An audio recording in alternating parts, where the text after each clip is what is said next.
116 TV, enjoy your digital life.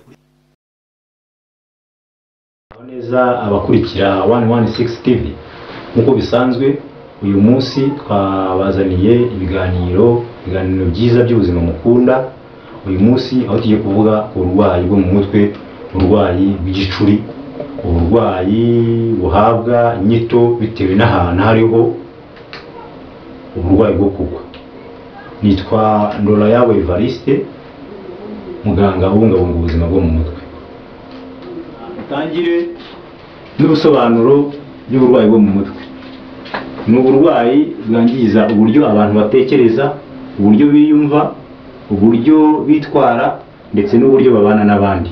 Ku bw'ibyo rero hari indwara nyinshi zitandukanye zo mu mutwe kandi zifite ibimenyetso bitandukanye ku kwangiza ubudasa bwacu, kuko abantu barwara bitandukanye bagira n'ibimenyetso bitandukanye. Naho ubuzima bwo mu mutwe ni igihe umuntu ameze neza mu mitekerereze ye, mu marangamutima, amerewe neza, afite ubushobozi bwo gukemura ibibazo, nta kimubereye imbogamizi mu mibanire, mu mikorere ye n'abandi ndetse n'imyumvire ku bimuzengurutse. Ku by'ibyo rero buri wese afite ubuzima bwo mu mutwe kandi niwe ugomba kuba nyambere mu kububungabunga. Igicuri ni uburwayi bufata ku bwonko, aho uturemangingo tw'ubwonko cyangwa se amashanyarazi y'ubwonko aba yakoranyeho, umuntu agatakaza ubwenge, hari n'abikubita hasi. Mbere y'uko dukomeza, reka tubagezeho inkuru y'umusore witwa Ken. Ni umusore w'imyaka 28, afite ababyeyi bombi, atuye mu ntara y'Amajyepfo. Ku myaka 13 ubwo yigaga mu mashuri umwaka wa mbere w'amashuri yisumbuye, yaje kugira ikibazo cy'uburwayi cyayoboye abayobozi b'ikigo, aho baje gufata n'umwanzuro kumwirukana kuko barubaga batihanganiye ndetse batanasobanukiwe iby'ubwo burwayi. Aho yafatwaga akikubita hasi, yabanje gutakaza ubwenge, agasambagurika, akubita amaguru n'amaboko, bityo bigatera abamuzengurutse cyangwa se bagenzi be ndetse n'abayobozi b'ikigo urujijo, aho baje kumwohereza iwabo kugira ngo abashe gukurikiranwa, kuko ubwo yafatwaga bamwe basangaga bavuga ngo yafashwe n'amadayimoni, abandi bati bamuroze. Ariko kuri ubu ngubu Ken yaje kujyanwa iwabo, aho iwabo baje kwirukanka bashaka ubufasha ku bijyanye n'ubuvuzi, baza guhura n'umudokiteri wamwakiriye waje kugaragaza yuko ari uburwayi bw'igicuri. Ubu Ken ameze neza nubwo atabashije kugira amahirwe yo kwiga. Byumviye rero ko uyu muhungu Ken yabuze amahirwe yo kwiga ngo arangize kubwo uburangare cyangwa se kubwo kudasobanukirwa n'icyo uburwayi bw'igicuri ari cyo. Kuri ubu ngubu bibutse yuko uburwayi bw'igicuri ni uburwayi nk'ubundi, uburwayi umuntu abasha kugira kandi ntibimubuze gukora inshingano agenewe mu gihe yaganiye ubuvuzi, arimo afata imiti neza, akabasha kwiga, akabasha gukora n'indi mirimo yakagombye kuba akora. Bimwe mu bimenyetso by'uburwayi bw'igicuri: kumva utaye ubwenge, kwikubita hasi, gusambagurika, kugagara, guhondagura umutwe hasi no kuzana urufuzi ndetse n'ibindi. Ibi bimenyetso biba bigomba kutarenza iminota 5.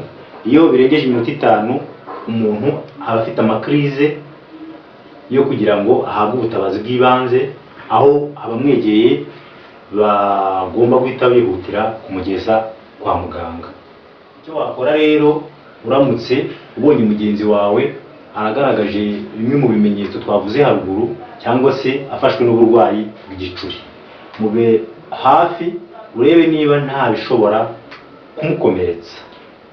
Shaka ibintu byoroshye nk'imyenda cyangwa se umusego, ushyire munsi y'umutwe we mu kurinda yuko yaza guhungabana cyangwa se yaza gukomereka ubwonko. Mu gihe yorohewe, akubone hafi, umuhumurize, umwereka ko nta kidasanzwe cyabaye mu gihe yasambagurikaga, cyane ko aba yanataye ubwenge. Gutera uburwayi bw'igicuri, kugira ibibyimba ku bwonko, icyo ni kimwe. Indwara y'uruhererekane, bivuze ko niba mu muryango wawe hari umuntu ugeze kugira ubu burwayi, hari ibyago byinshi byo kugira ngo hazaboneke n'undi muntu muri uwo muryango ugaragaza ubwo burwayi. Icya gatatu, malariya y'ubwonko. Icya kane, kuvuka unaniwe, kumwe umwana avuka ariko abaganga bakaza kubona yuko yavutse ananiwe. Ibi nabyo biri mu byongera ibyago byo kurwara ubu burwayi bw'igicuri. Kane, abashakashatsi kandi berekana ko kurya inyama z'ingurube zidahiye neza nabyo byongera ibyago byo kurwara uburwayi bw'igicuri.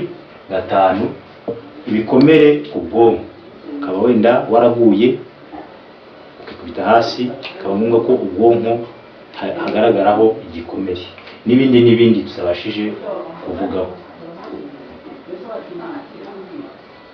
Kandi no gukoresha ibiyobyabwenge ukagera ku rwego rwo kubatwa nabyo. Uko wakitwara ufite uburwayi bw'igicuri, kwimenya ukamenya yuko ari uburwayi bugutungura bya hato na hato, bikaba wagerageza kujya wirinda situation yagushyira muri risike. Kwirinda kujya mu ziko cyangwa se imbere y'umuriro,